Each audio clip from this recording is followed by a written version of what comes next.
Greetings, friends. You are watching Ruslan Belov's channel.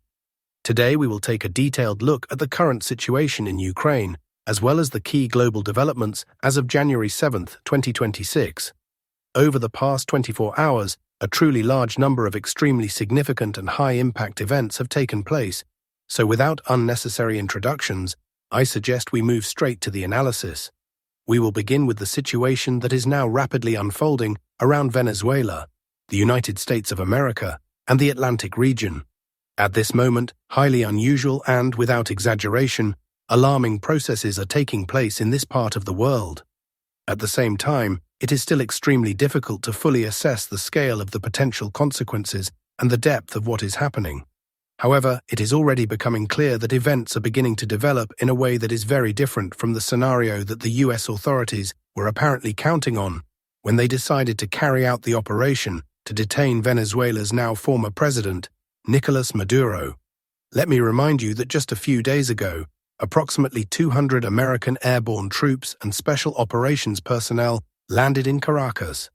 During this operation, Maduro was detained and, without any apparent obstacles, transported to the territory of the United States.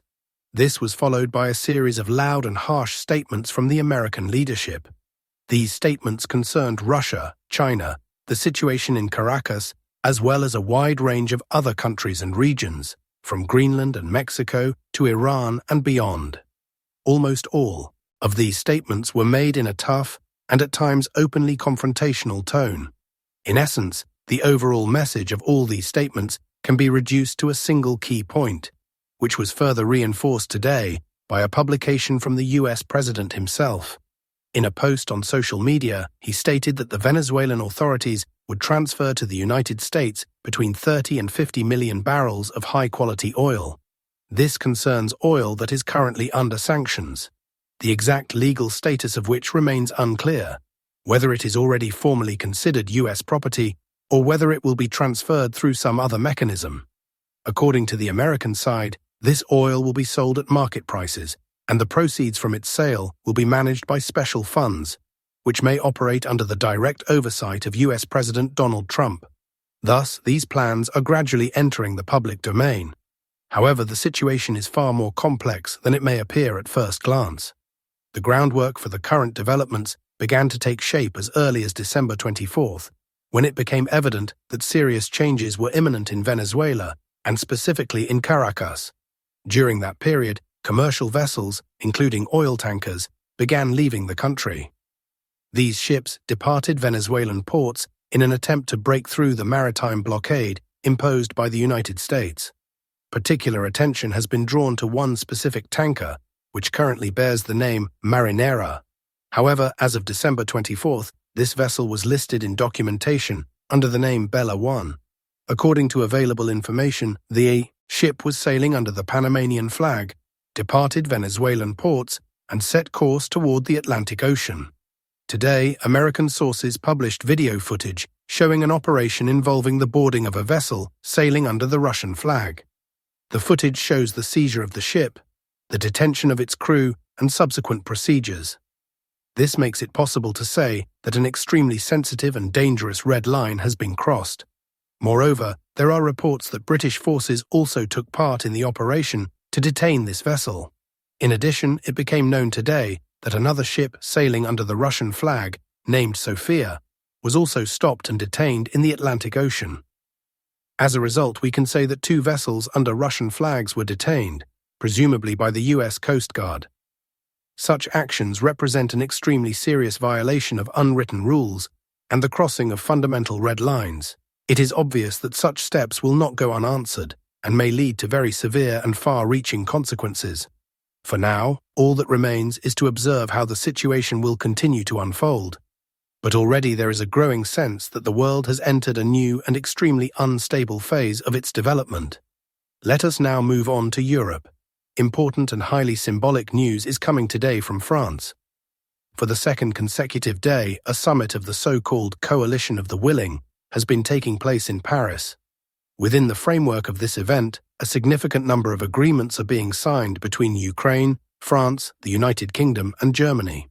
Active negotiations, discussions, and debates are underway regarding the final details of security guarantees for Ukraine.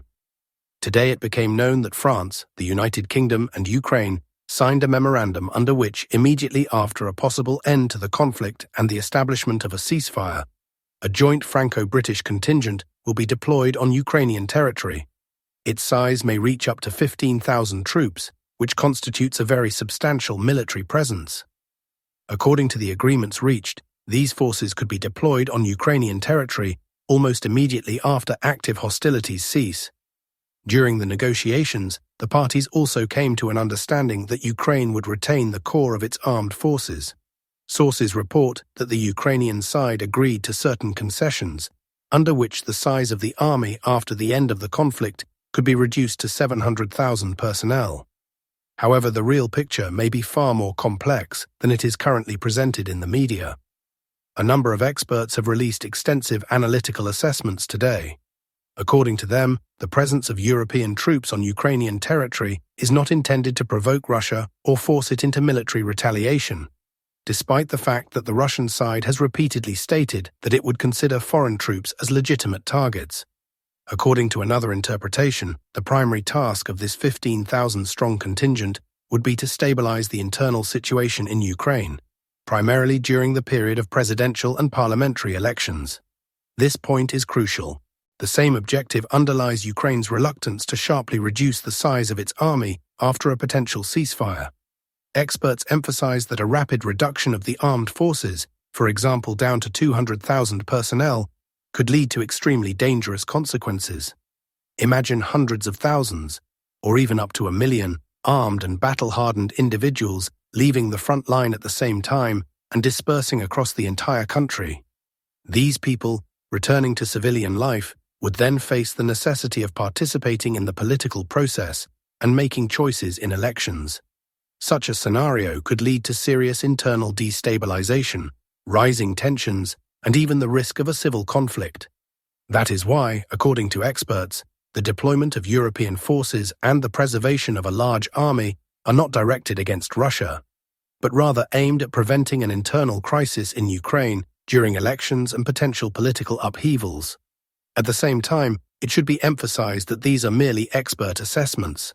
The real motives behind the deployment of European troops and the preservation of troop numbers will most likely become clear only after the conflict ends and during the upcoming electoral process. Now let us move directly to the line of active combat. We will begin with the Zaporizhzhia direction. According to incoming information, Russian units continue to advance northward along the M18 highway, moving toward the settlements of Hryhorivka and Veselyanka. This is reported by various pro-Russian mapping resources. According to their data, Russian forces have managed to improve their tactical positions in the area of the settlement of Rychna, as well as advance along the M18 highway in the direction of Veselyanka. At the same time, a large number of reports are coming from the eastern Zaporizhzhia sector of the front. There, the Russian army is conducting active offensive operations toward the settlements of Zelina, Sviatopetrikivka, and Starokranka. Today, the first video materials from the area of Starokranka have appeared online, showing the presence of Russian units. Exact coordinates have not yet been provided. Several video recordings have been published demonstrating the actions of Russian servicemen, but without any geographical reference. As a result, it is currently impossible to determine the precise filming location. Nevertheless, the very appearance of such materials has already become widely circulated within the information space. The situation in this sector of the front is extremely tense and approaching a critical level. Ukrainian sources are actively publishing analytical materials and reports describing the current situation, emphasizing that Russian units are conducting active offensive operations precisely in this area. As we discussed earlier, the offensive is developing along several directions simultaneously.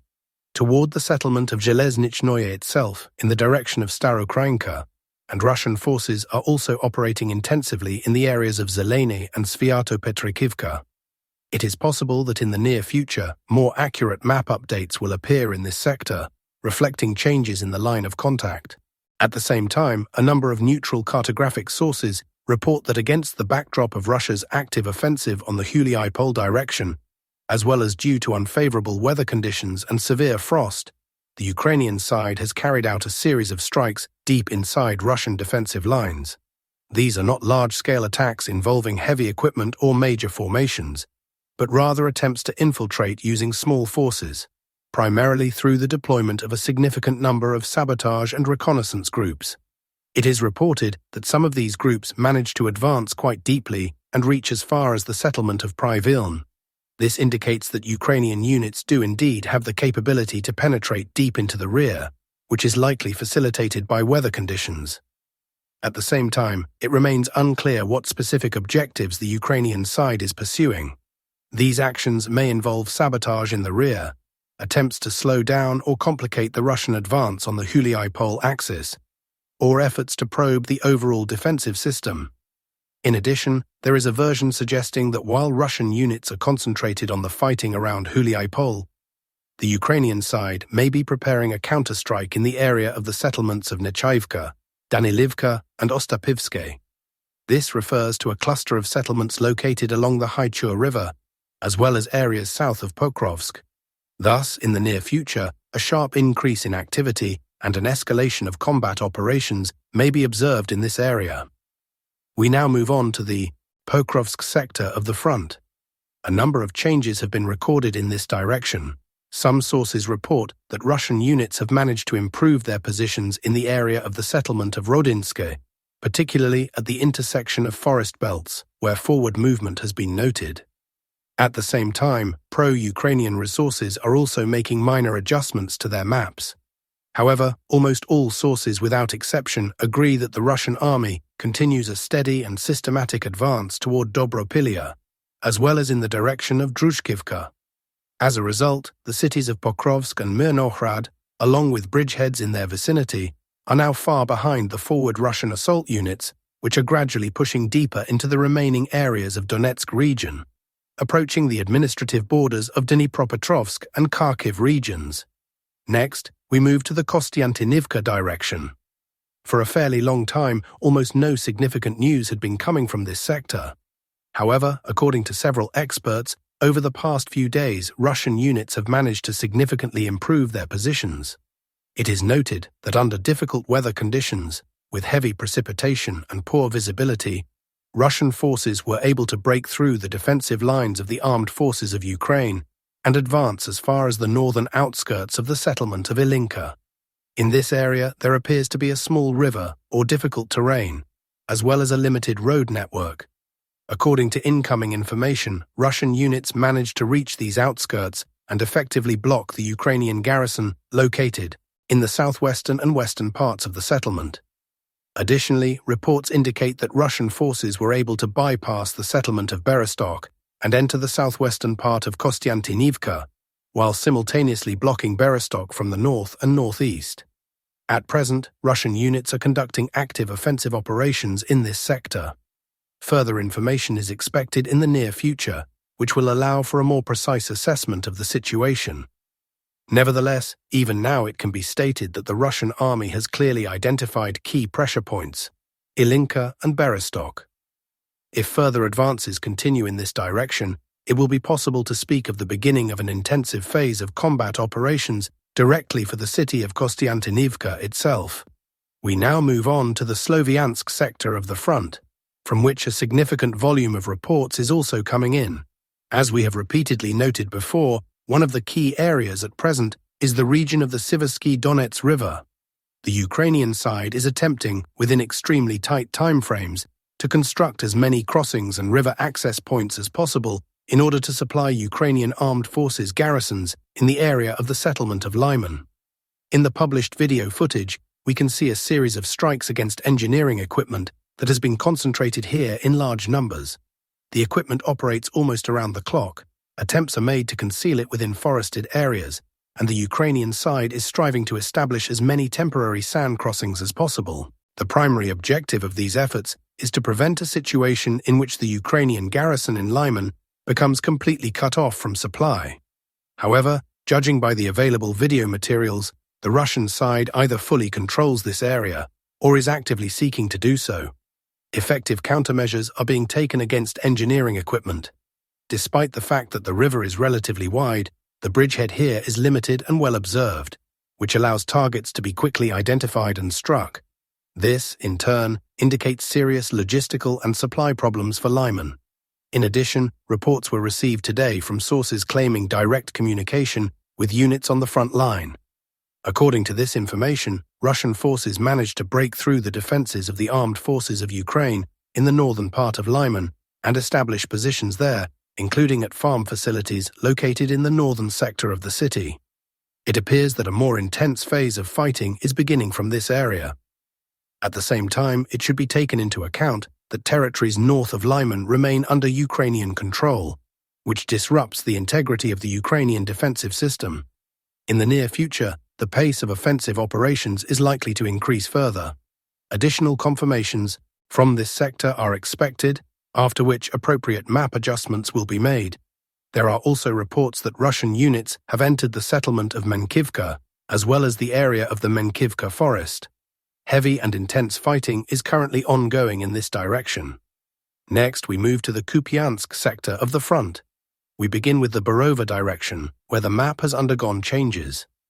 Let me remind you that just yesterday we discussed information from pro-Russian sources that, based on reports from the ground, outlined an updated line of contact. Today, this information is being confirmed by neutral cartographic services, which is why corresponding adjustments are being made. For clarity, it can be seen that a significant portion of the territory is currently being revised by various mapping sources. According to incoming data, the Ukrainian army conducted a series of counterattacks, which led to the current configuration of the front line. At the same time, the fifth phase of fighting for the city of Kupiansk itself is ongoing. At present, the main clashes, just as several months ago, are unfolding along the R79 highway. Fighting between Kupiansk and the northeastern part of Kharkiv region is taking place over the settlements of Tishchenkivka, Kondrashivka, and Maloshapkivka. These are precisely the areas we discussed half a year ago, before Russian units managed to enter the city of Kupiansk itself. As for the city itself, several geolocated materials were published today showing Ukrainian strikes on the central hospital of Kupiansk. Based on these images, further map adjustments are being made. It can be concluded that the Russian side has not completely lost its positions on the western bank and continues to maintain a presence there. At present, the Russian army is making efforts to rapidly stabilize the situation and restore control over territories previously lost. In the Sumy direction, Russian forces continue active offensive operations toward the settlement of Ryazne. Some mapping services have already introduced corresponding updates. A small forest belt has come under Russian control, and the distance to the settlement of Ryazne continues to decrease. Some neutral sources also report that individual units have already entered Ryazne and are attempting to establish positions, presumably within a large forested area and on the eastern outskirts. High-intensity combat is also expected in this sector. This concludes today's update, dear friends. Thank you for your attention and for staying with us. Subscribe to the channel, support the video with likes, and all the best to you.